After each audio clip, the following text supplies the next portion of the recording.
तो डिस्कशन जो है वो हम स्टार्ट करते हैं। केमिकल इक्विलिब्रियम जो है यहाँ से हमारी यहाँ डिस्कशन स्टार्ट है।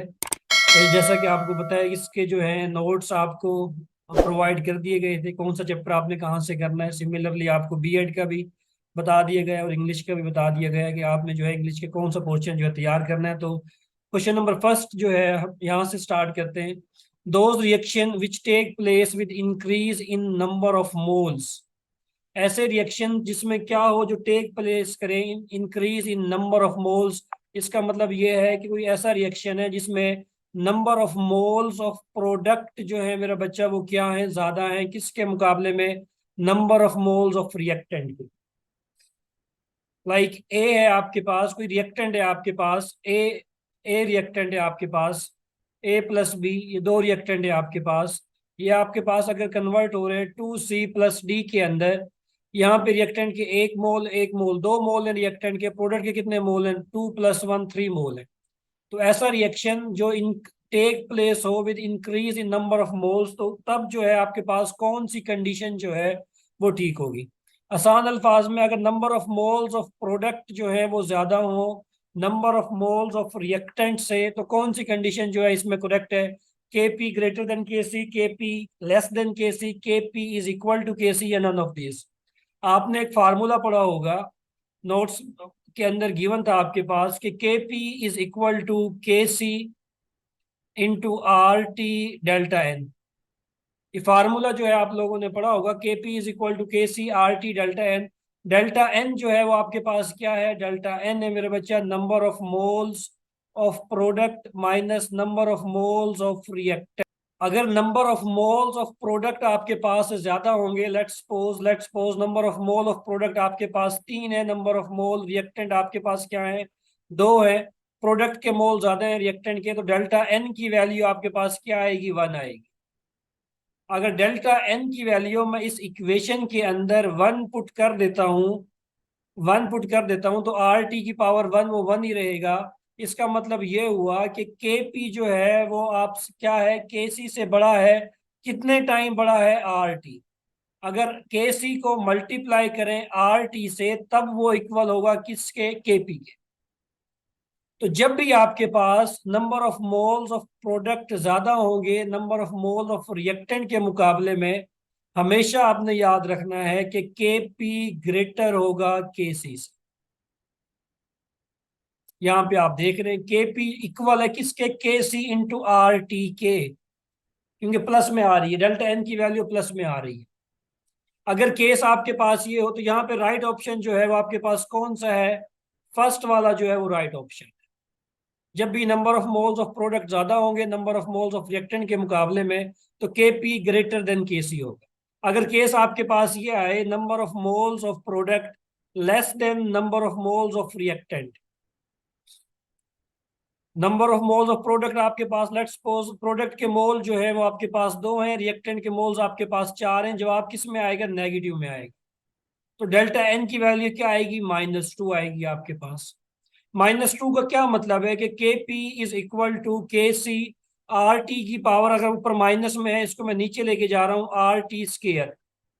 इसका मतलब ये हुआ कि के पी के सी के इक्वल तब होगा जब आप के सी को इस वाली वैल्यू से डिवाइड करें।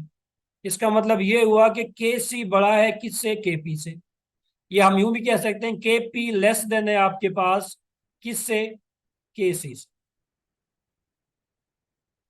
और जब आपके पास number of moles of product equal आ जाए number of moles of reactant के, तब आपके पास क्या रिलेशनशिप होगा, तीनों कंडीशन आपने याद रखनी है। वो कोई भी कंडीशन जो है इस हवाले से आपसे पूछ सकता है कि अगर number of moles of product equal हो जाए number of moles of reactant के, तो डेल्टा एन की वैल्यू आपके पास क्या आ जाएगी, डेल्टा एन की वैल्यू मेरा बच्चा क्या आ जाएगी, आपके पास 0 आ जाएगी।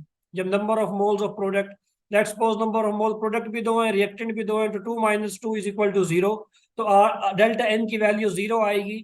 अगर किसी चीज की पावर 0 हो तो वो किसके इक्वल होता है, आर टी की पावर 0 वो 1 के इक्वल है।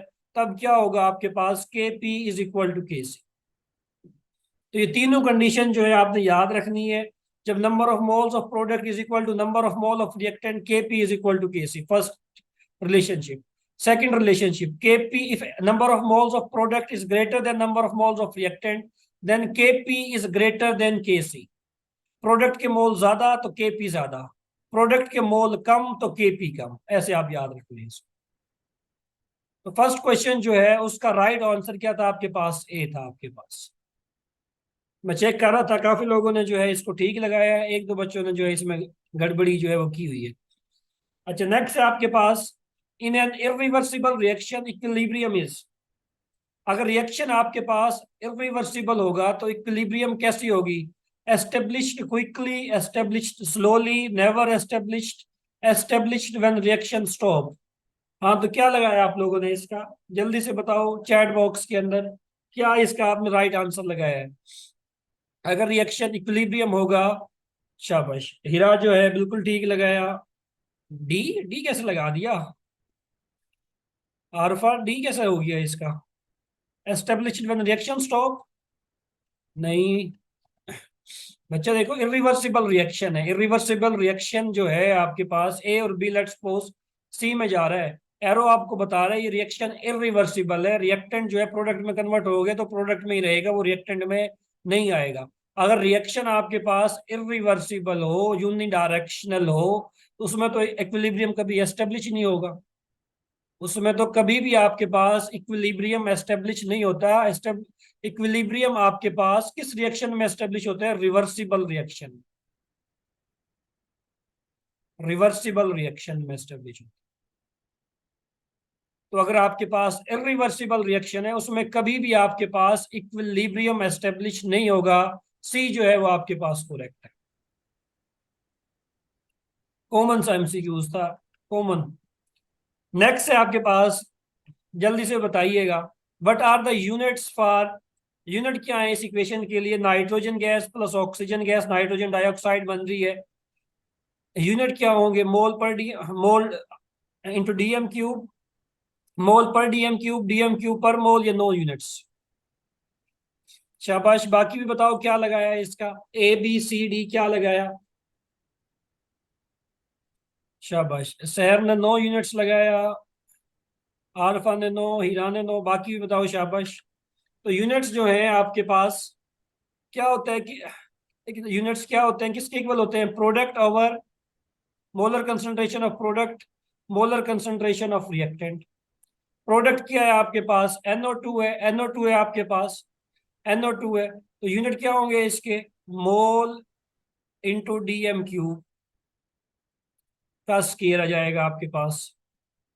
इधर यूनिट क्या होंगे आपके पास? एक nitrogen, mole into DM cube,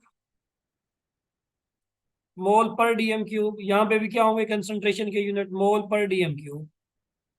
तो ये डीएम क्यूब, ये डीएम क्यूब इससे कैंसिल हो जाएंगे आपके पास। जब भी number of moles of reactant is equal to number of mole of product होंगे, तो कोई भी यूनिट जो है वो आपके पास नहीं होगा। राइट ऑप्शन जो है वो आपके पास डी है, डेल्टा जो है वो आपके पास राइट ऑप्शन। नेक्स्ट है आपके पास, फॉर द रिवर्सिबल रिएक्शन, अगर आपके पास कोई रिवर्सिबल रिएक्शन है, कौन सा रिवर्सिबल रिएक्शन है? नाइट्रोजन हाइड्रोजन के साथ रिएक्ट कर रहा है, अमोनिया बन रहा है और हीट जो है इस रिएक्शन में रिलीज हो रही है। वो कह रहा था equilibrium shift in the forward direction. अगर आप जो है ये चाहते हैं कि इक्विलिब्रियम जो है वो फॉरवर्ड डायरेक्शन में मूव करे, प्रोडक्ट साइड पे मूव करे, आप कैसे इंप्रूव कर सकते हैं? प्रोडक्ट साइड पे कैसे भेज सकते हैं?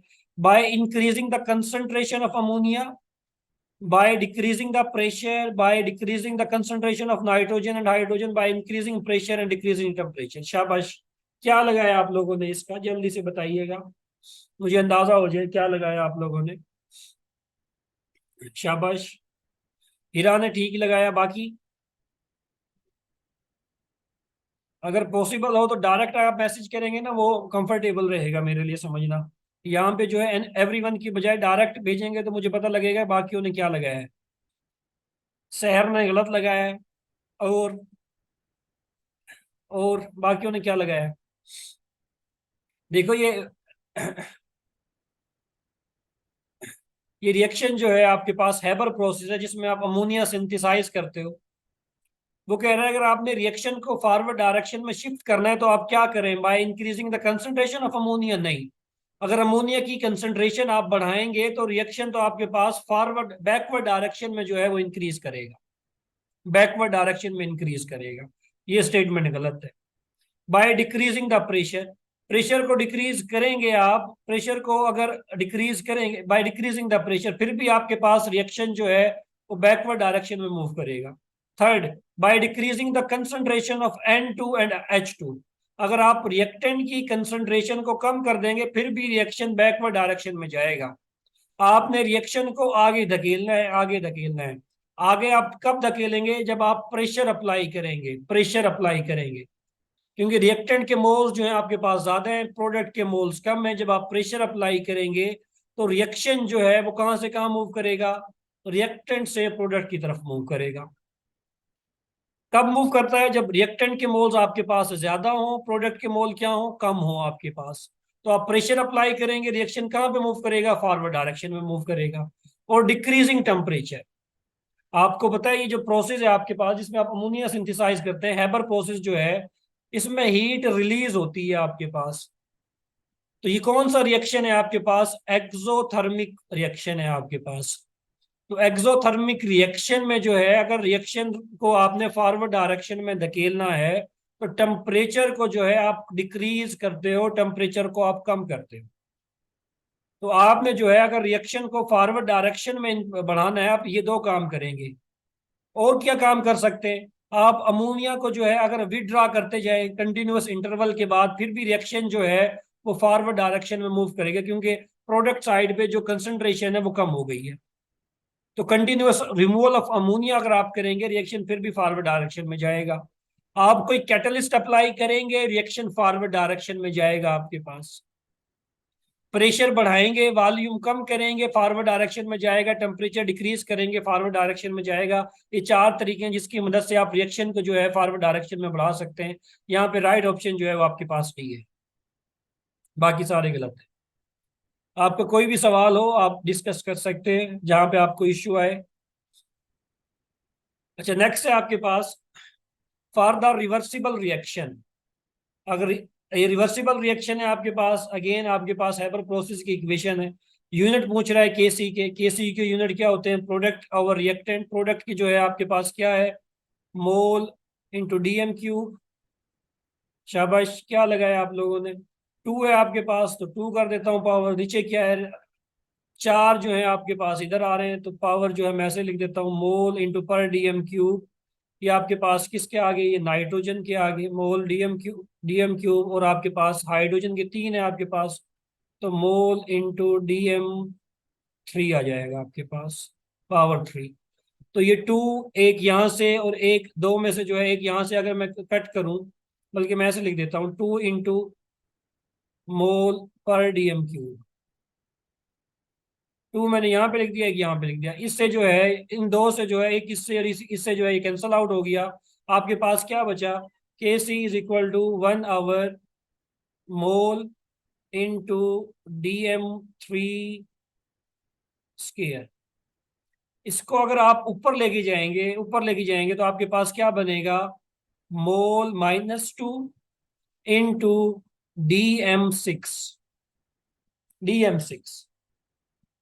डी शाबाश शाबाश बच्चे, शहर बच्चे शाबाश।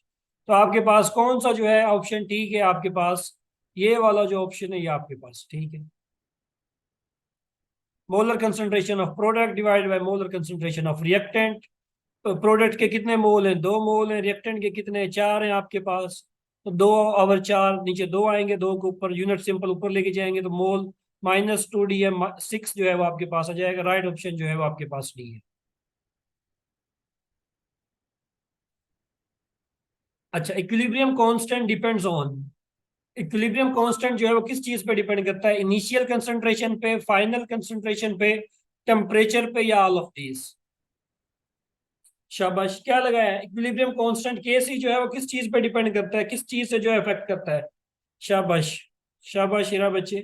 इक्विलिब्रियम कांस्टेंट जो है सिर्फ और सिर्फ टेम्परेचर से जो है वो अफेक्ट करता है, ना इनिशियल कंसंट्रेशन पे ना फाइनल कंसंट्रेशन पे। राइट ऑप्शन जो है वो आपके पास सी है। नेक्स्ट है आपके पास when Kc > 1।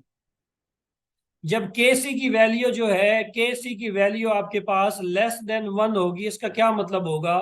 Concentration of product is greater, concentration of reactant greater, equilibrium होगी या आपके पास नन ऑफ दीज होगी? शाबाश। के सी किसके इक्वल होता है? Molar concentration of product divided by molar concentration of reactant. कह रहे हैं के सी की वैल्यू लेस देन जीरो कब होगी? जब आपके पास किसकी कंसंट्रेशन ज्यादा होगी? रिएक्टेंट की या प्रोडक्ट की? शाबाश। शाबाश बच्चे। जब आपके पास रिएक्टेंट की, देखो इनवर्स रिलेशनशिप है ना रिएक्टेंट के साथ। अगर रिएक्टेंट की कंसंट्रेशन को आप बढ़ाओगे तो के सी की कंसंट्रेशन क्या होगी आपके पास? कम होगी। इनवर्स। तो जब के सी की वैल्यू लेस देन कम वन होगी आपके पास, तो कंसंट्रेशन ऑफ रिएक्टेंट जो है वो आपके पास क्या होगी? वो ज्यादा होगी। के सी की वैल्यू ग्रेटर देन वन होगी, इसका मतलब है कंसंट्रेशन ऑफ प्रोडक्ट जो है वो आपके पास हाई है। तो यहाँ पे लेस देन वन आया, तो concentration of reactant is greater.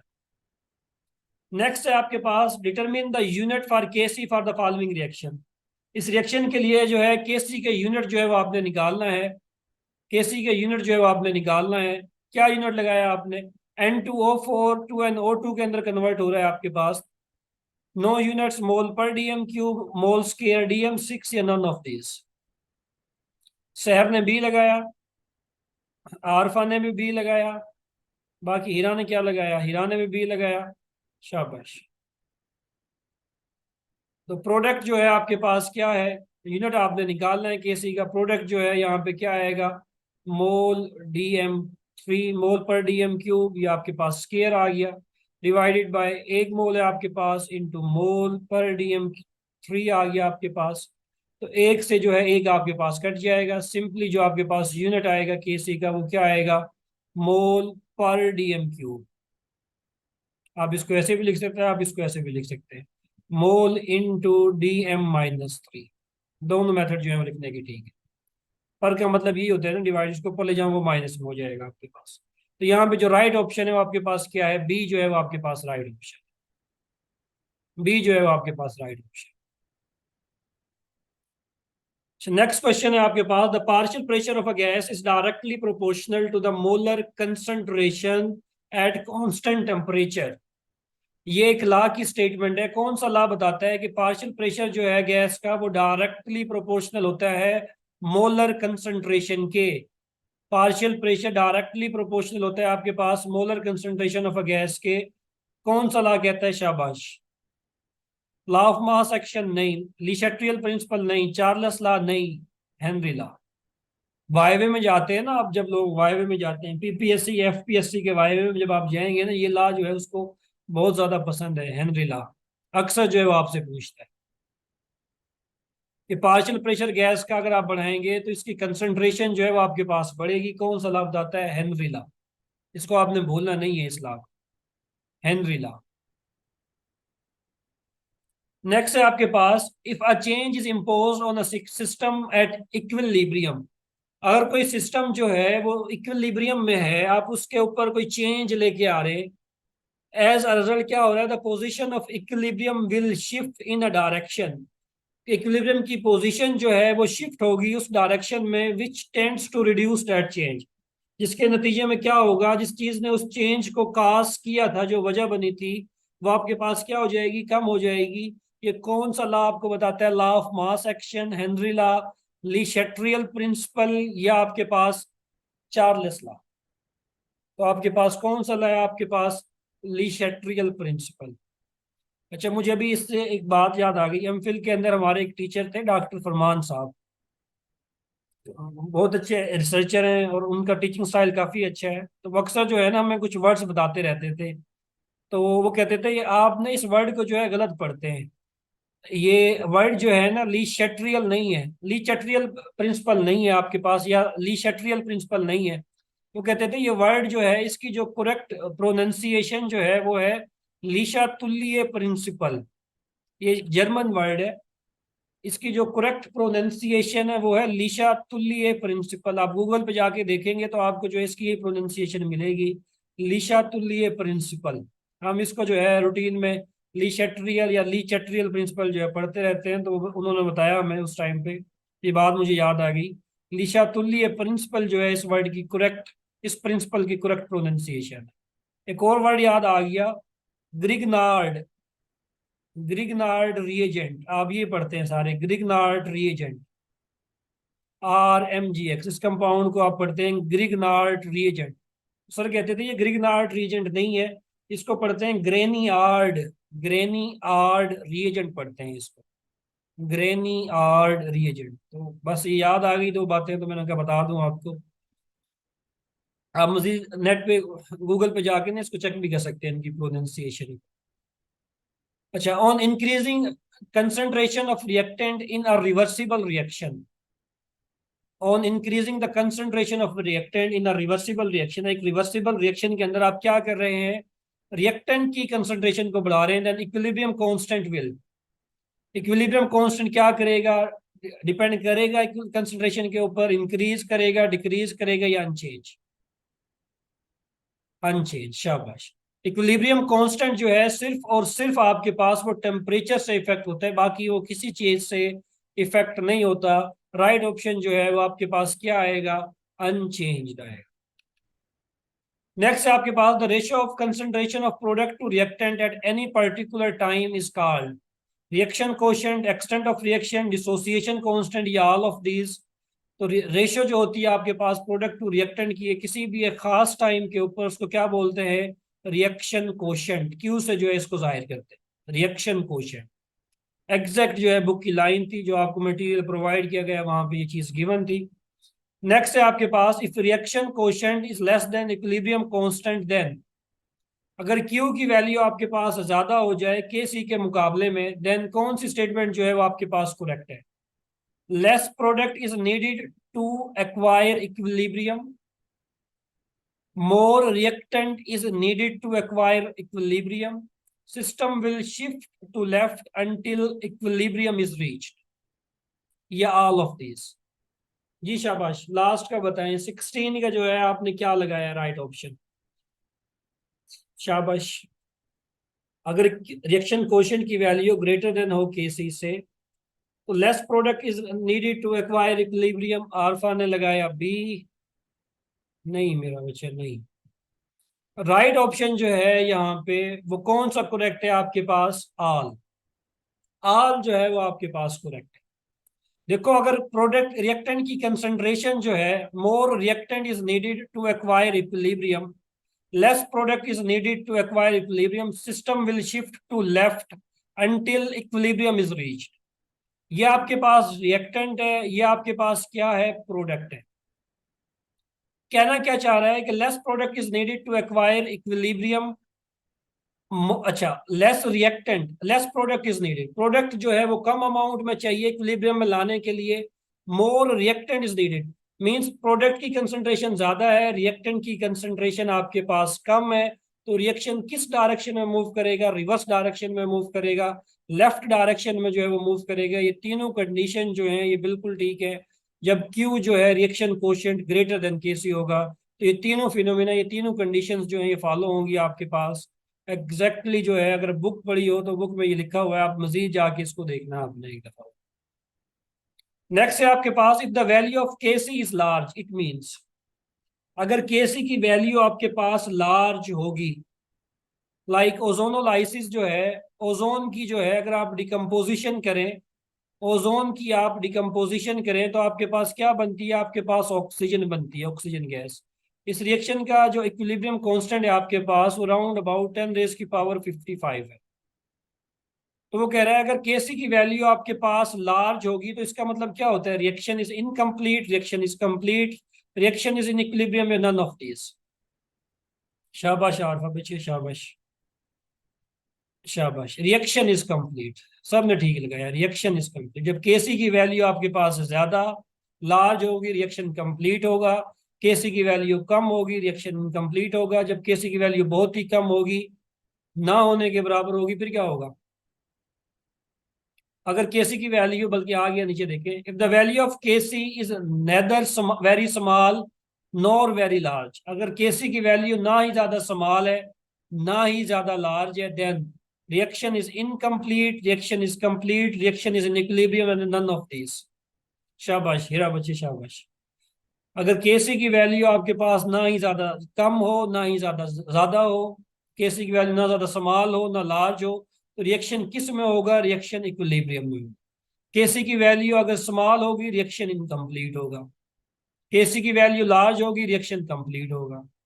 अगर दरमियान में आ जाए तो रिएक्शन किस में होगा? इक्विलिब्रियम के अंदर होगा। आपके पास सी जो है वो आपके पास करेक्ट है। Increase in temperature adding heat, temperature बढ़ाओगे तो हीट जो है वो ऐड होगी डेफिनेटली सिस्टम के अंदर। अगर ऐसा होता है आपके पास, ये किस चीज को फेवर करता है, किस रिएक्शन को जो है ये फेवर करेगा? एंडोथर्मिक रिएक्शन को, एक्सोथर्मिक रिएक्शन को, बोथ को, या नन ऑफ दिस को? शहर ने बिल्कुल ठीक बताया, आरफा ने बिल्कुल ठीक बताया, और किसने ठीक बताया? बाकी हीरा ने भी ठीक बताया, शाबाश। तो एंडोथर्मिक रिएक्शन के लिए अगर रिएक्शन एंडोथर्मिक है आपके पास तो आप क्या करते हैं? टेम्परेचर बढ़ाते हैं। अगर एक्सोथर्मिक रिएक्शन है तो आप टेम्परेचर क्या करते हैं? आप कम करते हैं।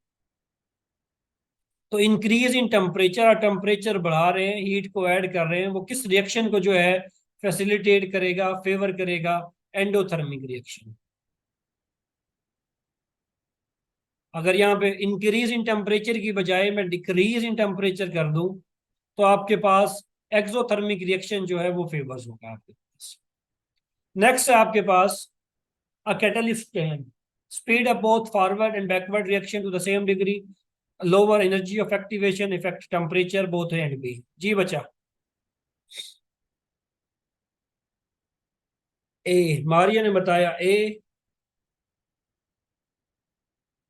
सैर ने बताया डी, आल्फा ने बताया बोथ, हीरा ने बताया बोथ ए एंड बी। शाबाश। करेक्ट जो है आपके पास वो क्या है? Both A and B. Catalyst जो है बच्चा वो करता क्या है? कोई भी रिएक्शन है ए बी के अंदर जा रहा है, वो क्या करेगा? फॉरवर्ड रिएक्शन जो है इसके रेट को भी बढ़ा देगा, और रिवर्स रिएक्शन के रेट को भी बढ़ा देगा। दोनों react forward and backward reaction के रेट को बढ़ा देता है।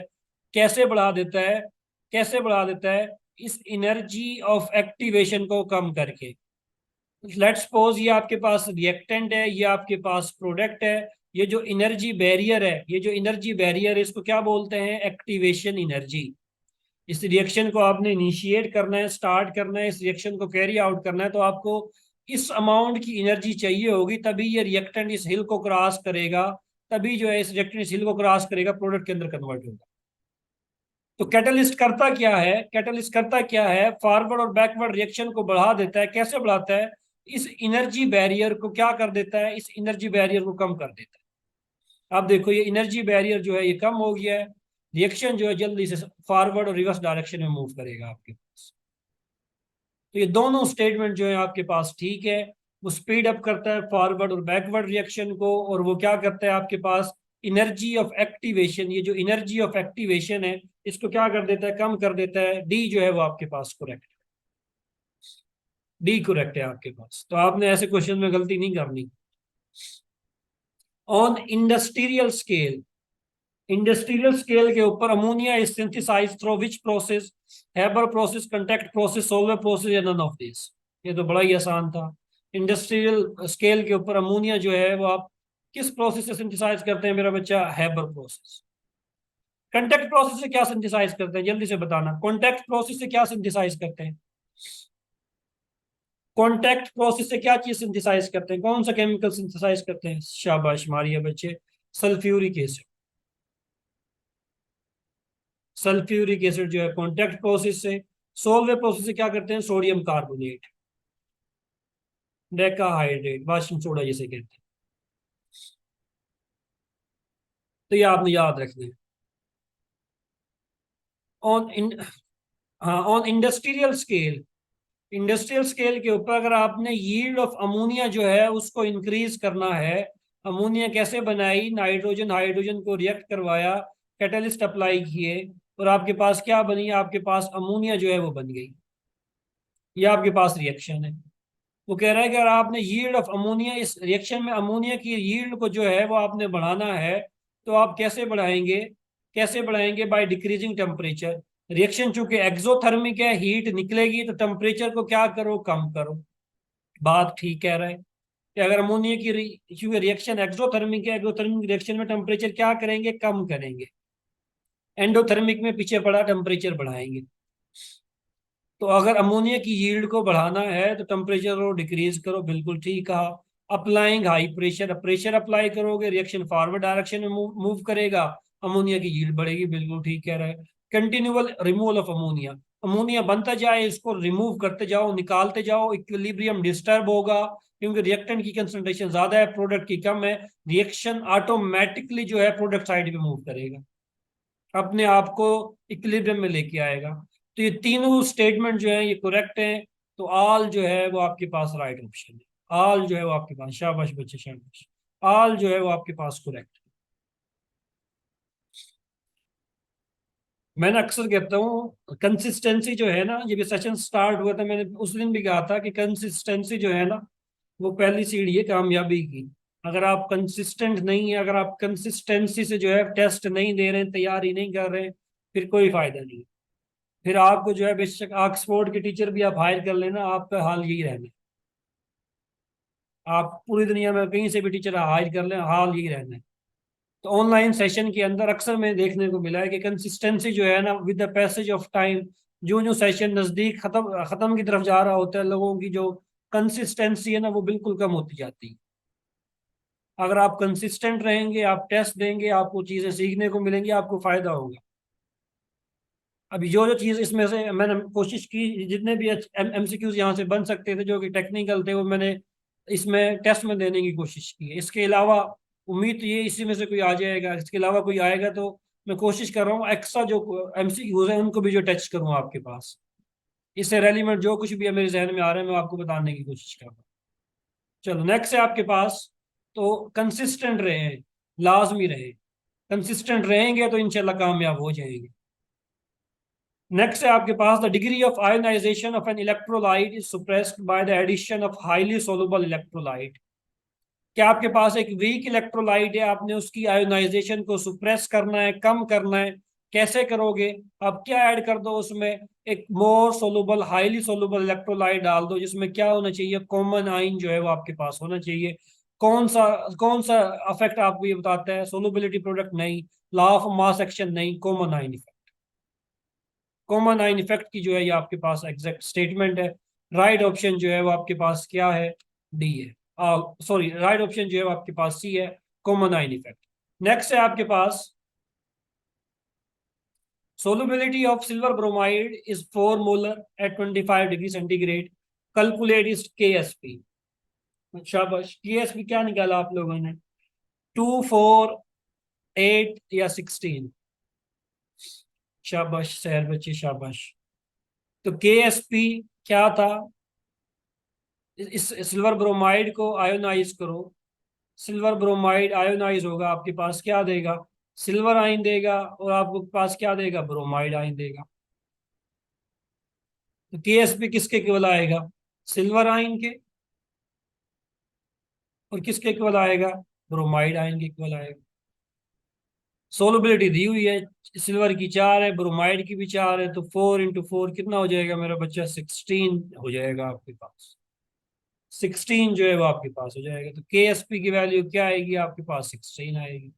मिलता जुलता इससे न्यूमेरिकल बुक में था, तो मैंने जो है स्टेटमेंट बस चेंज कर दी, ये वाली वैल्यू लेंथ स्टेट, क्योंकि यहाँ पे स्टेटमेंट नहीं दी, क्योंकि कैलकुलेटर आपके पास पेपर में होता नहीं है, तो मैंने इस वैल्यू को जो है वो शॉर्ट कर दिया, फॉर्मूला दे दिया आपके पास। तो राइट ऑप्शन जो है वो आपके पास क्या है? 16। Law of mass action was given by Guldberg and Waage in, कब दिया था इन्होंने लॉ ऑफ मास एक्शन? बाज़ औक़ात जो है मेमोराइजेशन क्वेश्चन भी आ जाता है मेमोरी चेक करने के लिए। लॉ ऑफ मास एक्शन कब दिया था इन्होंने? 1860 में, 62 में, 64 में या 66 में? शाबाश शाबाश। तो ये लॉ जो है इन्होंने दिया था 1864 के अंदर, 1864 के अंदर। बास केसेस में ऐसे आ जाता है। तो क्वेश्चन नंबर 16 जो है, the rate for forward reaction is 4 and backward reaction is 2। कि रेट रेट कांस्टेंट जो है, यहाँ पे कांस्टेंट लिखना भूल गया, रेट कांस्टेंट जो है आपके पास फॉरवर्ड रिएक्शन के लिए 4 है, बैकवर्ड रिएक्शन के लिए जो है वो 2 है। The value of equilibrium constant जो है वो आपके पास क्या होगी? 2, 4, 6 या 8? इसका 2 होगा। 2। शाबाश शाबाश। तो के सी आपके पास क्या होता है, rate constant for forward reaction divided by rate constant for reverse reaction. तो फॉरवर्ड रिएक्शन के लिए उसने वैल्यू बता दी 4 है, बैकवर्ड रिएक्शन के लिए या रिवर्स रिएक्शन के लिए कितनी है, 2 है। तो 2/4/2 क्या जवाब आएगा, 2 आएगा आपके पास। तो के सी की वैल्यू आपसे पूछ रहा है वो कितनी होगी आपके पास, 2। तो rate constant for forward reaction दे दिया 4, बैकवर्ड के लिए 2। तो सिंपल फार्मूला लगाओ और वैल्यू आप निकाल लो। बिल्कुल बच्चे ऐसी है, के एफ आवर के आर। तो आपके पास राइट ऑप्शन क्या आएगा, आपके पास ए जो है वो आपके पास राइट ऑप्शन है, 2 जो है वो आपके पास करेक्ट। के सी हैज, ये बड़ा टेक्निकल क्वेश्चन था। K C value has no unit, unit both A and B या नन। हाँ भाई, बताओ जल्दी से क्या लगाया। हीरा ने सी लगाया। के सी का कोई यूनिट होता है, नहीं होता। शहर ने बताया बोथ। हीरा ने बताया ए एंड बी। शाबाश। के सी जो है मेरा बच्चा, उसका यूनिट नहीं भी होता, उसका यूनिट होता भी है।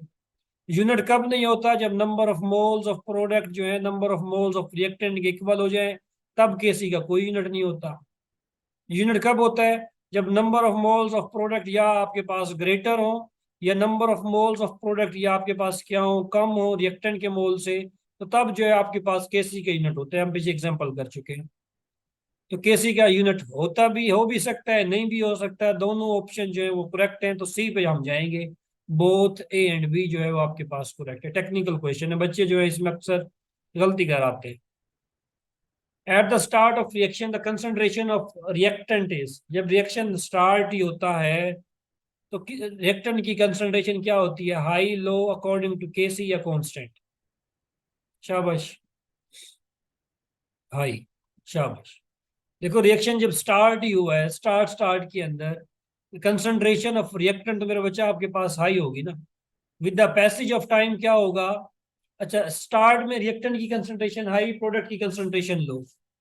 With the passage of time क्या होगा, रिएक्टेंट की कंसंट्रेशन आपके पास कम होती जाएगी, प्रोडक्ट की कंसंट्रेशन क्या होती जाएगी, आपके पास बढ़ती जाएगी। सिंपल सा क्वेश्चन था आपके पास। With the passage of time या at the sorry at the start of reaction the concentration of reactant is very very high. शाबाश। शमसा बच्चे, ए जो है वो आपके पास करेक्ट।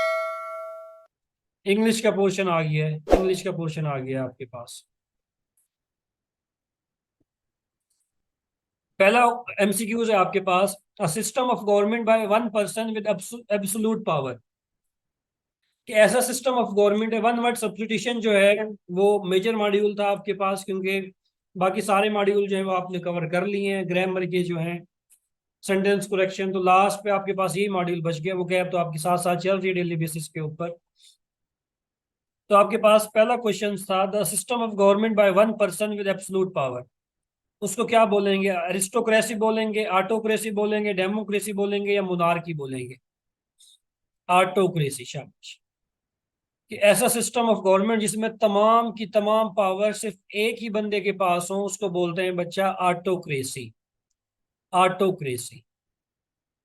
डेमोक्रेसी, डेमोक्रेसी किसको कहते हैं, जिसमें पावर जो है वो किसी भी इंडिविजुअल के पास जो है आ सकती है आपके पास, डेमोक्रेसी। पब्लिक जो है, democracy is by the government for the people by the people. एक आम बंदा भी जो है वो डेमोक्रेट जो है वो बन सकता है, डेमोक्रेसी जो है वो रन कर सकता है आपके पास। अच्छा अरिस्टोक्रेसी, अच्छा मोनार्की से कहते हैं ऐसा सिस्टम ऑफ गवर्नमेंट जिसको जो है जो लीड कर रहा है आपके पास, वो क्या कर रहा है, मोनार्च लीड कर रहा है, मीन बादशाह जो है उसको जो है वो रन कर रहा है आपके पास। कनाडा के अंदर जो है मोनार्की का सिस्टम था। तो यहाँ पे जो है पूछा गया, system of government by one person with absolute power, एक ही पर्सन है जिसके पास तमाम पावर है, क्या बोलेंगे, ऑटोक्रेसी। बी जो है वो आपके पास करेक्ट।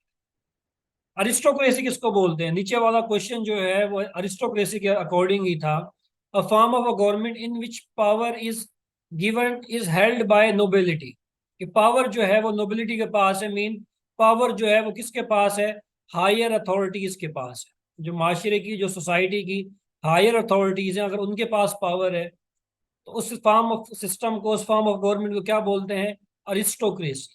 थोड़ा सा फर्क है ऑटोक्रेसी और एरिस्टोक्रेसी के अंदर।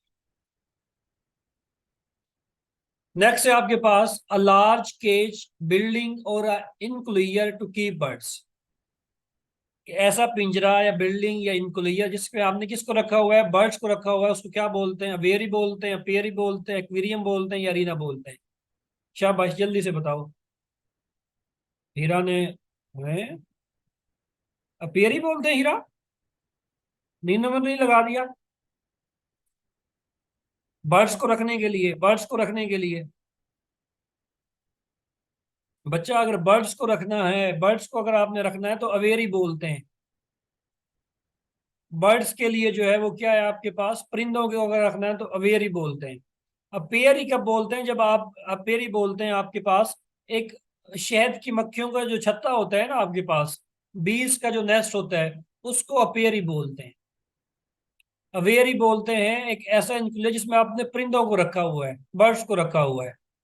एक्वेरियम बोलते हैं जिसमें आपने किसको रखा हुआ है, जिसमें आपने फिशेस को रखा हुआ है, मछलियों को रखा हुआ है। अरीना किसको बोलते हैं? अरीना बोलते हैं एक ऐसी जगह को जहाँ पे कोई एक्टिविटी, कोई डिबेट मुनक्किद हो रहा हो, उस चीज को बोलते हैं अरीना। कोई भी एक्टिविटी, कोई मीटिंग प्लेस हो रही है, यहाँ पे कोई एक्टिविटी टेक प्लेस हो रही है, उसको अरीना बोलते हैं।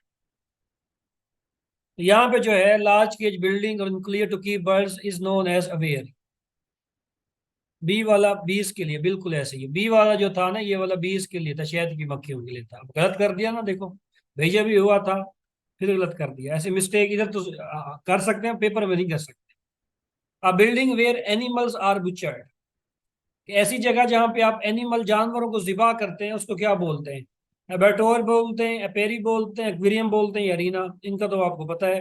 एबेटोर जो है वो ऐसी जगह को बोलते हैं, ऐसी बिल्डिंग को बोलते हैं, ऐसी इमारत को बोलते हैं जहां पे आपने किन को जिबा किया हो, जिसमें आपने जानवरों को जो है वो जिबा किया हो। एबेटोर।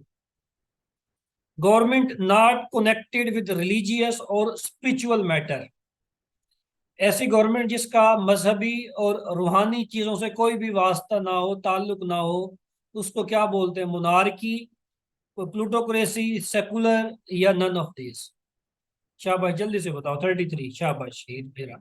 हीरा ने बताया कि जो राइट ऑप्शन जो है वो आपके पास क्या है? सेकुलर। अमेरिका जो है एक सेकुलर कंट्री है। इंडिया भी जो है वो आपके पास ब्लेम करता है, वो भी आपके पास कहता है कि इंडिया जो है वो भी आपके पास क्या है? सेकुलर कंट्री है।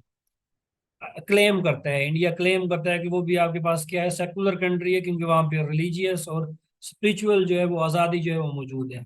हमने भी खैर ये मुल्क इसीलिए हासिल किया था कि हम जितने भी हमारे पास जो अकलियती कौमें हैं उनको जो है हम आज़ादी देंगे, रिलीजियस और स्पिरिचुअल। लेकिन टू बी वेरी ऑनेस्ट, हमारे सोसाइटी के अंदर अकलियतों के लिए कोई ऐसी जो है फ्रीडम मौजूद नहीं है। तो छोटा सा वाकया हो जाए, हम तो जो है तहस नहस कर देते हैं पूरे मुल्क के अंदर जो है। मसीह बिरादरी के जैसा भी वाकया हुआ तो हमने जो है कुछ नहीं छोड़ा उन गरीब आदमियों को, पता नहीं उन्होंने कुछ किया था या नहीं किया था। सजा एक बंदे को देनी थी, हमने पूरी कम्युनिटी जला के रख दी एक सेकंड के अंदर।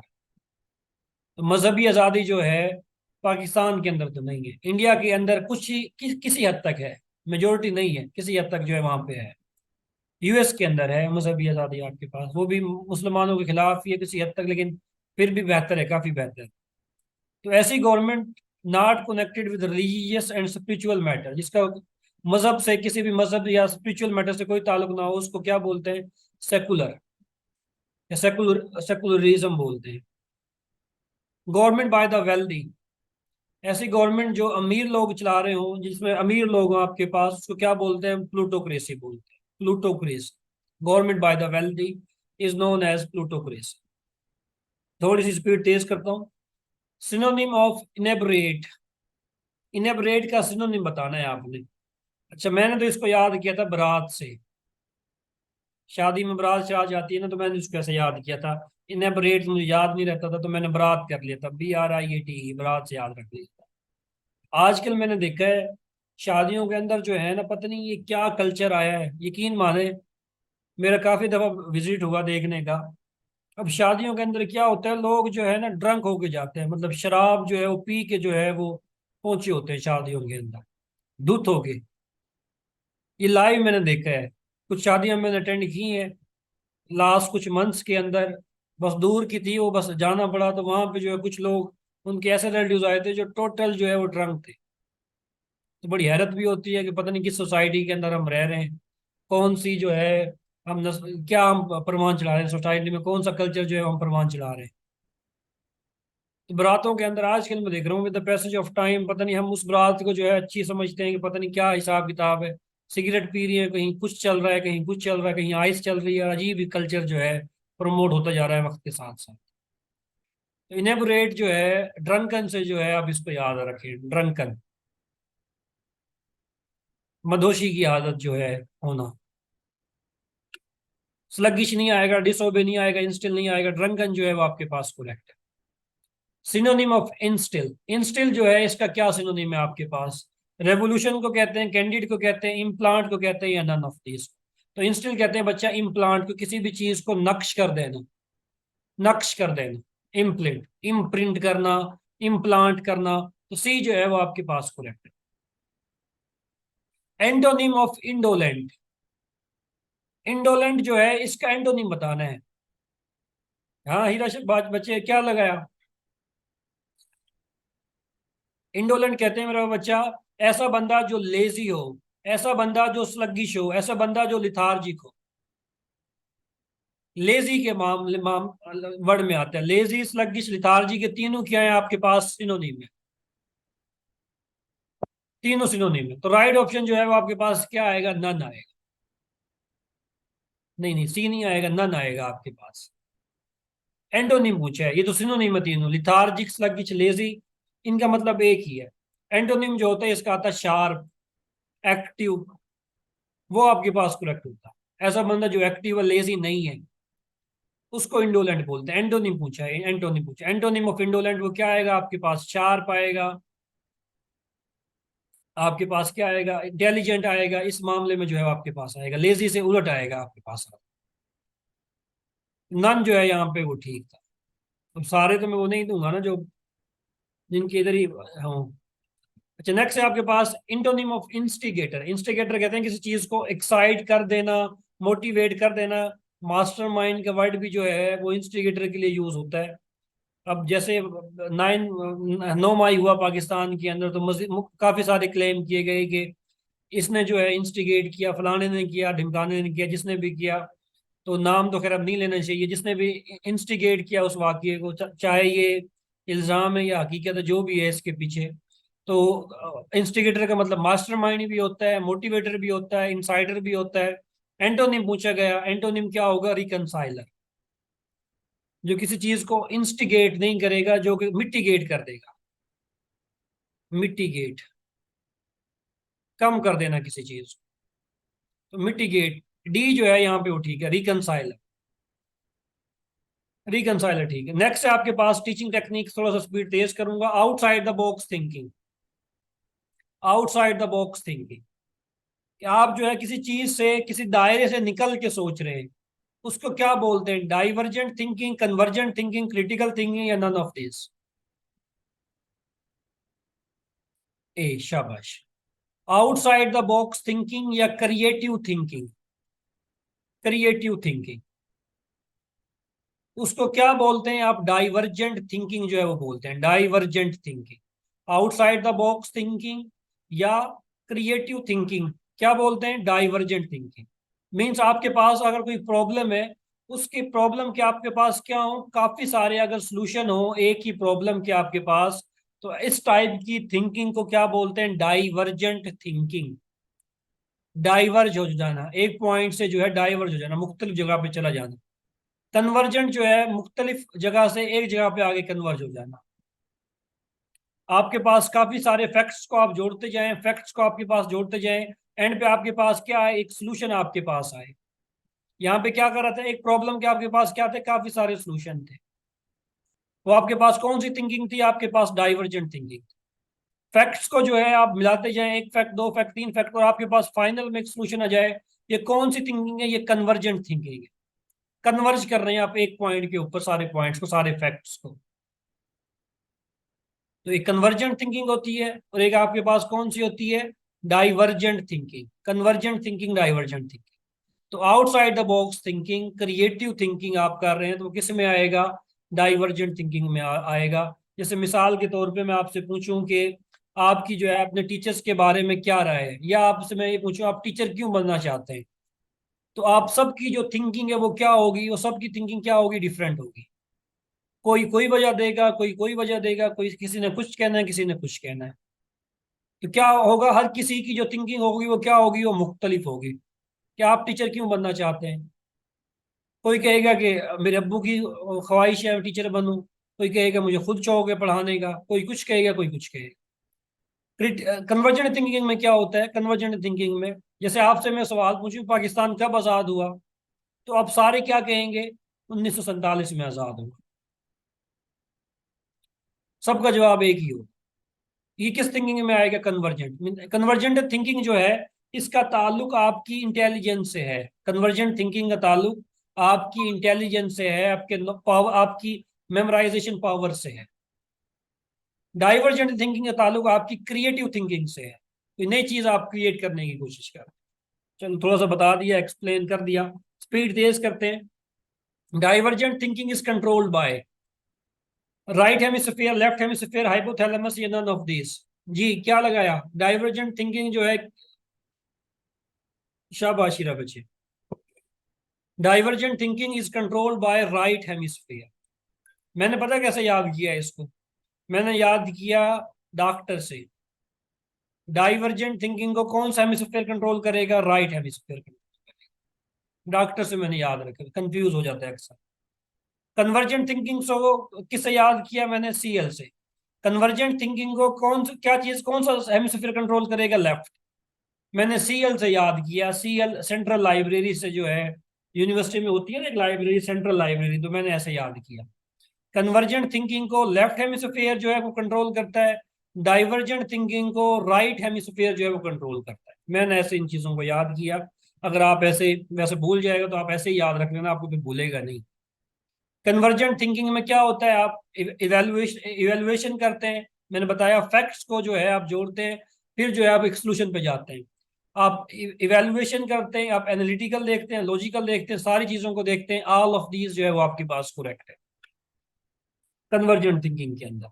Attention time for small children is, हाँ, एक बच्चा जो है, एक छोटी उम्र का बच्चा आपकी क्लास में बैठा है, आप उसको कुछ पढ़ाने की कोशिश कर रहे हैं, वो कितने मिनट तक आपकी बातों को जो है तवज्जो से सुनेगा?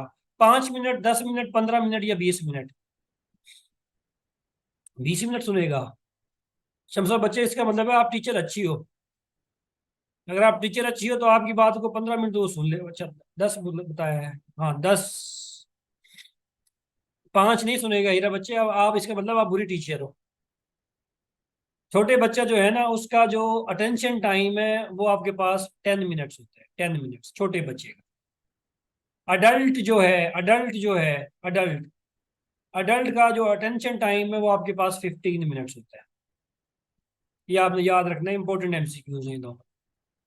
चिल्ड्रन एक बच्चा जो है 10 मिनट तक आपकी बातों को सुनता है, और एक अडल्ट जो है मैक्सिमम 15 मिनट आपकी बातों को सुनता है। उसके बाद वो एग्जॉस्ट हो जाता है। तो टीचर, आप बीइंग अ टीचर, अगर आप क्लास में पढ़ा रहे हैं तो कुछ चुटकुले जो है, कुछ उनसे फनी बातें जो है वो करते रहा करें बच्चों के साथ। उन पे पढ़ाते रहेंगे, उनकी गेनिंग पावर बिल्कुल खत्म हो जाती है। मैक्सिमम 15 से 20 मिनट उनको पढ़ाएं। 40 मिनट का लेक्चर है, तो दरमियान में कुछ ब्रेक ले लें, कुछ छोटी सी एक्टिविटी कर लें 5-10 मिनट की। 5-1 मिनट के लिए जो है बच्चों से गपशप कर लें, या कुछ और एक्टिविटी करा लें, उनसे जो पढ़ाया कुछ उसके बारे में पूछ लें। थोड़ा सा रिलैक्स करें उनको, फिर दोबारा पढ़ाएं 10 से 15 मिनट के लिए। अगर आप इकट्ठे ही जो है 40 मिनट का लेक्चर है, 40 मिनट आप पढ़ाते रहेंगे तो वो लर्निंग इफेक्टिव कभी भी नहीं होगी। अच्छा, types of learning style. Learning style जो है इसकी कितनी टाइप्स हैं? 2, 3, 4, 5। शाबाश। 3 टाइप्स होती हैं लर्निंग स्टाइल की। कौन कौन सी टाइप्स होती हैं आपने पढ़ा होगा, नोट्स के अंदर गिवन था। ऑडिटरी लर्निंग, दूसरी कौन सी लर्निंग थी? विजुअल लर्निंग, और तीसरी कौन सी थी? Tactile learning. ये तीन लर्निंग जो है नोट्स में मौजूद थी, डिटेल भी मौजूद थी। उम्मीद करता हूँ आप लोगों ने पढ़ ली होगी। Demonstration method is good for, demonstration method, आप किसी चीज को डिमॉन्स्ट्रेट कर रहे हैं, एक्सप्लेन कर रहे हैं, व्हाइट बोर्ड पे के थ्रू कर रहे हैं, या आप जो है कोई आपने चार्ट बनाया हुआ है, उसके थ्रू आप एक्सप्लेन कर रहे हैं। तो ये किस टाइप की लर्निंग के लिए जो है सबसे बेस्ट है? विजुअल लर्निंग के लिए, टेक्टाइल लर्निंग के लिए, या ऑडिटरी लर्निंग के लिए, या ऑल ऑफ दिस? तो मेरा बच्चा डिमॉन्स्ट्रेशन जो है वो बेस्ट है विजुअल लर्निंग के लिए। विजुअल लर्निंग के most disadvantage learner in the classroom are. सबसे डिसएडवांटेज लर्नर जो है क्लासरूम के अंदर वो कौन से होते हैं? विजुअल लर्नर होते हैं, टेक्टाइल लर्नर होते हैं, ऑडिटरी लर्नर होते हैं, या ऑल ऑफ दिस? जी बच्चा। Most disadvantage learner in the class are tactile learner. Tactile learner जो है वो आपके पास क्या होते हैं? मोस्ट डिसएडवांटेज लर्नर होते हैं। क्योंकि ये लर्न करते हैं, ये सीखते तभी हैं जब ये किसी चीज को अप्लाई करते हैं। अप्लाई करेंगे, सीखेंगे। अब सीखेंगे कैसे? अप्लाई करेंगे, पहले अप्लाई करने पे जाएंगे, फिर सीखेंगे उसको। Use their hands, tactile learner क्या करते हैं? Use their hands for learning, building models, doing experiments. तो ऐसे लर्नर को क्या बोलते हैं? Tactile learner. जो कि सीखते तभी हैं जब वो अपने नॉलेज को अप्लाई करते हैं, तब वो सीखते हैं, वैसे नहीं सीखते। तो ये सबसे जो है डिसएडवांटेज लर्नर होते हैं क्लासरूम के अंदर, क्योंकि आपकी बातों को तो ध्यान ध्यान देते ही नहीं है, तो जो देते ही नहीं है। According to Howard Gardner there are dash type of intelligence. कितनी टाइप्स होती हैं? 2, 4, 6 या 8? हार्वर्ड गार्डनर के अकॉर्डिंग इंटेलिजेंस की मेरा बच्चा कितनी टाइप्स होती हैं आपके पास? 8 टाइप्स जो है वो होती हैं किसकी? इंटेलिजेंस की। विजुअल इंटेलिजेंस, वर्बल इंटेलिजेंस, फिर आपने पढ़ी होगी लॉजिकल इंटेलिजेंस, फिर बॉडीली इंटेलिजेंस, म्यूजिकल इंटेलिजेंस, फिर आपने पढ़ी होगी इंटरपर्सनल इंटेलिजेंस, फिर पढ़ी होगी इंट्रापर्सनल इंटेलिजेंस, और एंड पे आपने पढ़ी होगी नेचुरलिस्ट। ये 8 टाइप्स दी थी किसने? हैरी हार्वर्ड गार्डनर ने 8 टाइप्स दी थी। तो नेक्स्ट है आपके पास, in our government school as for children in first classes. कि प्राइमरी क्लास में बच्चे को दाखिल कराओ तो गवर्नमेंट के अकॉर्डिंग जो है उसकी एज, मिनिमम एज कितनी होनी चाहिए? 2 साल, 3 साल, 4 साल, 5 साल? बड़ा इंपॉर्टेंट एमसीक्यूज है।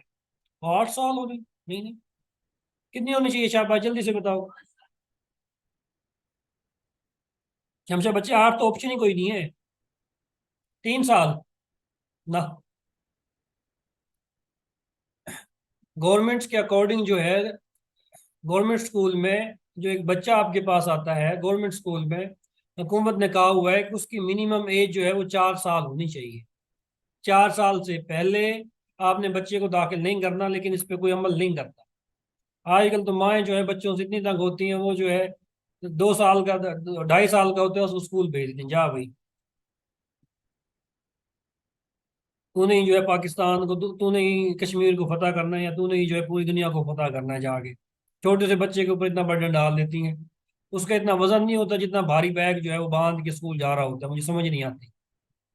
उसको जो है पहले दिन से ही अफलातून बनाना है कि पता नहीं क्या बनाना है, पहले दिन से जो है सारा बर्डन उस पर डाल देते हैं। तो गवर्नमेंट स्कूल के अंदर ये कहा गया है कि एज जो है आपके पास बच्चे की मिनिमम 4 साल होनी चाहिए, लेकिन हार्ड एंड फास्ट नहीं है। आप छोट कम उम्र का होगा आप दाखिल करा देंगे। प्राइवेट के अंदर कितनी है? गवर्नमेंट की जगह आप यहाँ पे आ जाए, प्राइवेट स्कूल के अंदर जो एज है आपके पास वो कितनी होती है? बच्चे की नर्सरी क्लास के अंदर कितनी एज होती है?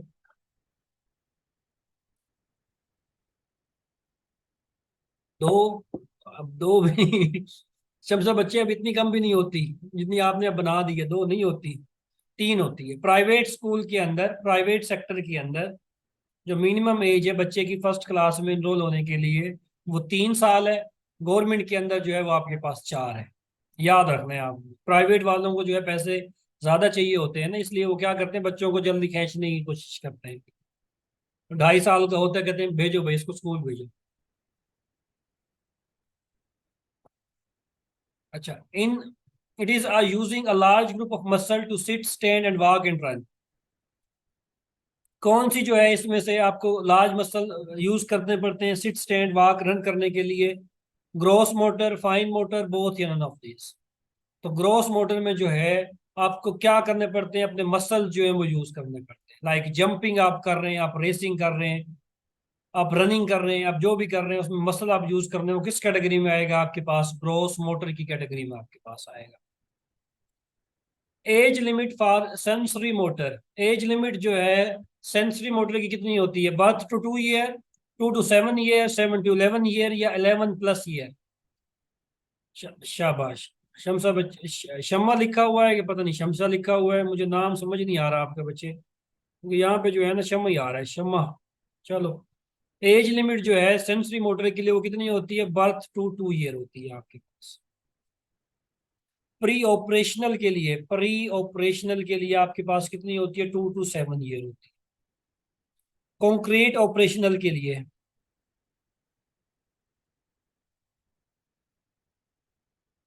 7 to 11 ईयर होती है। और फॉर्मल ऑपरेशन के लिए, फॉर्मल ऑपरेशनल के लिए वो आपके पास कितनी होती है? 11+ ईयर होती है। तो बर्थ टू 2 ईयर कितनी, किसके लिए होती है एज लिमिट? सेंसरी मोटर के लिए। नेक्स्ट है आपके पास integration, integration mean putting things together, taking out something from the box, distorting the fact या नन। इंटीग्रेशन का मतलब है चीजों को जोड़ना, चीजों को मिलाना। पुटिंग थिंग्स टुगेदर जो है वो आपके पास राइट ऑप्शन, एग्जैक्ट जो है बुक की स्टेटमेंट थी। The goal of a teaching is, चलो ये बताओ जल्दी से क्या लगाया? टीचिंग का मकसद क्या होता है? To give information, to involve people in activities, to impart knowledge, desirable change in behaviour. ABCD कौन सा लगाया आपने?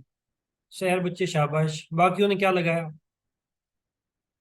टीचिंग का मतलब आपको इंफॉर्मेशन देना हरगिज नहीं है। पाकिस्तान के हवाले से मैं बताया आपको बार बार, इस बीएड को जो है, इस पेडागोगी के 15 ये 30 MCQ जो पेपर में आएंगे पाकिस्तान के तनाजुर में, आपने इनको नहीं देखना। ये सारा करिकुलम जो है ये ये बीएड का पोर्शन है, पेडागोगी का पोर्शन है। ये अच्छे अच्छे कंट्रीज में जो है इम्प्लीमेंट होता है, यहाँ पे तो होता कोई नहीं है। यहाँ पे तो टीचिंग का पर्पज आपको इंफॉर्मेशन देना है, आपको इस काबिल बनाना है कि आप अपनी रोजी रोटी बना लें, आपको जो है कोई दिहाड़ी मिल जाए, आपको कुछ खर्चा पानी बन जाए। ये मकसद होता है पाकिस्तान के अंदर। PhD कर रहे हो, क्यों कर रहे हो? कल को जो है अच्छी जगह पे लग जाएंगे, खर्चा पानी चलता रहेगा, रोजी रोटी आती रहेगी, अल्लाह अल्लाह का ऐसा अल्लाह। यही गोल होता है पाकिस्तान के अंदर। तो इस बीएड के पोर्शन को पाकिस्तान के तनाजुर में आपने इसका कोई भी MCQ हल नहीं करना। आपने समझना आप यूएस में बैठे हैं जब आप बीएड के पोर्शन को हल कर रहे हैं, आप कनाडा में बैठे हैं, आप यूरोप में बैठे हैं जब आप बीएड के पोर्शन को हल कर रहे हैं।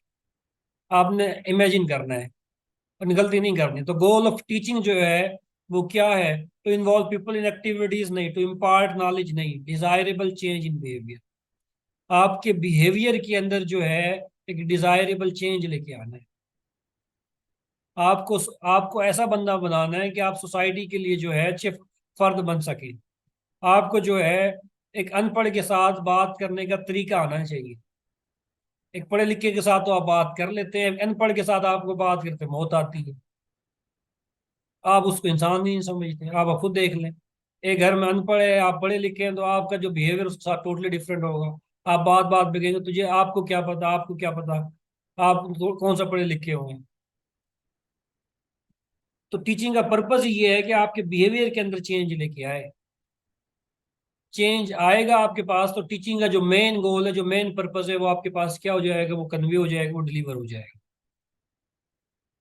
कन्वर्जेंट थिंकिंग इज, तो आपको जो है हर किसी के साथ घर में जो भी हो उसके साथ जो है अपने बिहेवियर को जो है उसी के अकॉर्डिंग तब्दील करना आना चाहिए।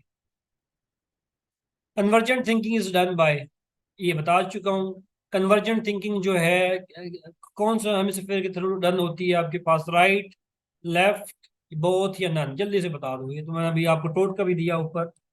कन्वर्जेंट को किससे याद करना है? CL से, सेंट्रल लाइब्रेरी से। कन्वर्जेंट थिंकिंग को क्या, कौन सा हेमिस्फीयर कंट्रोल करेगा? लेफ्ट। डाइवर्जेंट को कौन सा कन्वर्ट करेगा? Right hemisphere. मैंने कहा डॉक्टर से याद रखो, ये पहले बता चुका हूँ MCQs। आगे चलते हैं, आई थिंक लास्ट है आपके पास, अटेंशन टाइम फॉर एल्डर। ये चलो ऊपर बता दिया, जल्दी से बता दो। अटेंशन टाइम जो है वो एल्डर के लिए कितना होता है? 5 मिनट, 10 मिनट, 15 या 25? एल्डर के लिए पूछा, जल्दी से बता दो। शाबाश। एल्डर के लिए 15 मिनट, एक एल्डर जो है, एक बड़ी उम्र का बंदा 15 मिनट जो है वो आपकी बात को सुन सकता है, आराम से अटेंशन दे सकता है, आपकी हर बात को समझ सकता है। एक बच्चा जो है वो 10 मिनट तक जो है वो आपकी बात को जो है अटेंशन दे सकता है। तो ये दोनों ऑब्जेक्टिव जो थे ये काफी इंपॉर्टेंट थे। तो डिस्कशन जो है यहाँ पे पूरी हो गई। लास्ट एक आपका लास्ट मॉड्यूल मेरे ख्याल से रह गया है पॉलीमर केमिस्ट्री के हवाले से, उसका टेस्ट जो है मेरे ख्याल से 2 दिन बाद है आपका। मटेरियल जो है वो आपको शेयर कर दिया जाएगा। ये टेस्ट जो है लाजमी दें, जितना आपसे हो सकता है मैक्सिमम कोशिश किया करें, भेज दिया करें। पार्टिसिपेंट भी नहीं होते। देखें, मैं दरअसल में इस चीज़ को फैसिलिटेट नहीं करता। मैं ये चाहता हूँ कि लाइव रिकॉर्डिंग हो, लाइव डिस्कशन हो, उसमें बच्चे आते हैं ना तो अपने मसले हल करें। अब मैंने डिस्कशन कराई, आप में से किसी ने कोई सवाल नहीं किया, तो आपको हक बनता है कि आपको कोई भी सवाल अगर इसमें से समझ नहीं आ रहा है या आपको कोई और भी रेलिवेंट सवाल है वो आप डिस्कस करें। अगर मैं पहले ही रिकॉर्डिंग करके भेज दूंगा तो फिर ये वाला जो हिसाब किताब है ना बिल्कुल खत्म हो जाएगा। मैं बाकी सेशन, हमारे जो पीपीएससी के सेशन है वहां पे तो बच्चे वहीं हिलने नहीं देते हमें। वहां तो जो है हर हर सवाल के ऊपर उनके क्वेश्चन होते हैं बेतहाशा। वहां तो जो है अगर मैं 20 MCQ कराऊं मेरा घंटा लग जाता है पूरा। तो क्वेश्चनिंग तो आपने करनी है ना, पर्पज इसका लाइव रिकॉर्डिंग का यही है कि आपने क्वेश्चन करना है, आपकी जो भी कंफ्यूजन है उस टॉपिक के हवाले से वो आप डिस्कस करें। देखें, और मैं कहता हूँ कि लाइव डिस्कशन का ज्यादा फायदा है। रिकॉर्डिंग का क्या है, रिकॉर्डिंग आप एक दिन देखेंगे, 2 दिन देखेंगे, तीसरे दिन आप कहेंगे गोली मारे, बाद में देख लूंगा, शाम में देख लूंगा, सुबह देख लूंगा। वो करते करते नेक्स्ट ऐसा जाएगा, आप रिकॉर्डिंग नहीं देख पाते। ये इश्यू आता है आपके साथ। तो कंसिस्टेंसी का वर्ड मैंने ऐसे तो नहीं कहा, कंसिस्टेंट रहोगे तभी कामयाब होगे इसके अंदर, तभी जो है सीटें तो आपके सामने ही आ रही है ना। कभी जो है एफपीएससी वाले 2 सीटें निकाल रहे हैं, कभी 3 निकाल रहे हैं, कभी 6 निकाल रहे हैं। मेरिट जो है वो दिन ब दिन बढ़ता जा रहा है आपके सामने। नंबर तभी ज्यादा आएंगे जब थोड़ी सी मेहनत करोगे। ये पोर्शन जो है, ये बीएड का पोर्शन जो है, ये नोट्स आपको प्रोवाइड कर रहे हैं, ये आपको पढ़ने के लिए प्रोवाइड करें, ये आपने पढ़ने हैं सबने। ये पढ़ोगे नोट्स तो तब आपको फायदा होगा इन चीजों का। अगर बीएड में जो है 30 में से आप 10 नंबर ले रहे हो या 12 नंबर ले रहे हो फिर तो कोई फायदा नहीं हुआ आपके इस सेशन का। हमारी इस मेहनत का कोई फायदा नहीं हुआ। आपने इस पोर्शन के अंदर मैक्सिमम नंबर लेना, आप मैक्सिमम नंबर इस पोर्शन के अंदर लोगे तो मेरिट में आप आओगे, वरना आप नहीं आओगे। केमिस्ट्री जो है सारे सही कर लेते हैं, मैं बता रहा हूँ बार बार। इन्हीं में से ही आएंगे क्वेश्चन इस सेशन के अंदर, जितने भी रिपीट किए जो इंपॉर्टेंट इंपॉर्टेंट इंपॉर्टेंट थे, मैंने और मैडम ने यही कोशिश की हम उन्हीं को दें और लेवल आसान रखें। मुश्किल बनाने पे आए तो बेतहाशा जो है मुश्किल क्वेश्चन बन सकते थे, इस एग्जाम में से भी बन सकते थे, पीछे वाले में भी बन सकते थे। लेकिन हमने जो है एफपीएससी के अकॉर्डिंग चल रहा है। अगर मैं किसी और एग्जाम की तैयारी कराता तो मेरा जो क्वेश्चन देने का हिसाब किताब है टोटली डिफरेंट होता है। क्योंकि मैं एफपीएससी की करा रहा हूँ, एफपीएससी में मुझे पता है केमिस्ट्री का क्या लेवल है, मैं उसी लिहाज से चलूंगा। तो कोशिश क्या करें, लाइव डिस्कशन है वो ज्यादा इफेक्टिव है। आपने यूज नहीं किया ना इसको सही तरीके से, आपने क्वेश्चनिंग की नहीं। आप जो है बस वो चक्कर में बैठे होते हैं, इसका ये, इसका ये, इसका ये, उसका कोई फायदा नहीं है। आप अपने मसलों को, अपने प्रॉब्लम्स को डिस्कस करें कि ये क्यों है, चीज़ों को जो है। अच्छा पेपर, आप ना कब कामयाब कब होंगे, जब आपको जो है राइट ऑप्शन का ना पता हो, आपको ये पता हो अगर आप यहाँ पे जो है आप ये कह रहे हैं कि ये ठीक है, तो आपको ये भी पता हो ये गलत क्यों है, ये गलत क्यों है, ये गलत क्यों है। जब आपको जो है ये पता लग जाएगा कि आपने ये तीनों ऑप्शन जो है गलत करके इसको क्यों करेक्ट किया, फिर आपका आंसर 100% ठीक होगा। आप गलती क्या करते हैं, क्वेश्चन देखा फौरन से जवाब लगा दे, फिर बाद में याद आया ए और बी तो मिलता जुलता था तो सी आपके पास ठीक था। ये गलती आपने नहीं करनी, तसल्ली से पहले सवाल पढ़ना है फिर लगाना है आपने। तो जब आप जो है ऑप्शन के अंदर जो है डिवीजन कर पाते हैं कि ये ऑप्शन ठीक है, ये गलत है, क्यों गलत है, जब आप रीजन की तरफ जाएंगे तब आप गलती नहीं करेंगे। तो कोशिश क्या करें, जितना आपसे हो सकता है आप डिस्कशन क्या करें। अब हमारे पूछने से बगैर ही सर आप हर चीज को क्लियर कर देते हैं, कोई डाउट नहीं रहता। देखिए हम थोड़ा सा सेशन के अंदर मैं तो अपनी कोशिश करता हूँ कि जो कर सकता हूँ मैं करने की कोशिश करता हूँ, लेकिन फिर भी जो है ना कुछ चीज़ें रह ही जाती होंगी। एक सेशन के अंदर जो है मैं तो अपनी कोशिश करता हूँ जितने भी इंपॉर्टेंट चीज़ें उसके अंदर हैं, मॉड्यूल के अंदर है, मैं उसको कन्वे करने की कोशिश करूँ। लेकिन फिर भी कोई चीज़ रह जाती है, कोई स्किप कर जाती है, या आपको कोई चीज़ समझ नहीं आती तो आप डिस्कस करें। देखिए हर किसी का लेवल जो है, शहर बच्चे एक जैसा नहीं होता क्लास के अंदर। किसी की जो लेवल अंडरस्टैंडिंग वो डिफरेंट होता है। चलो, तो यहाँ तक आज के लिए यहीं पे जो है डिस्कशन जो है वो ख़त्म कर रहे हैं। तो मेहनत करो, मेहनत करो, सीटें आ रही हैं, अप्लाई भी करो और टेस्ट की तैयारी करो। ये जो टेस्ट दे रहे हैं ये आपको फ़ायदा देंगे, किसी भी इम्तिहान में फ़ायदा देंगे आपको। ये मुझे, ये इंशाल्लाह आपसे वादा है मेरा कि आपको फ़ायदा होगा इन चीज़ों का, अगर आप मेहनत करके इनको पढ़ के दे रहे हो। अगर आप ऐसे ही मुंह उठा के दे रहे हो फिर कोई फ़ायदा नहीं। आप तैयारी करके दिया करो इनको। चलो, अपनी दुआओं में जो है याद रखना। अल्लाह हाफिज़।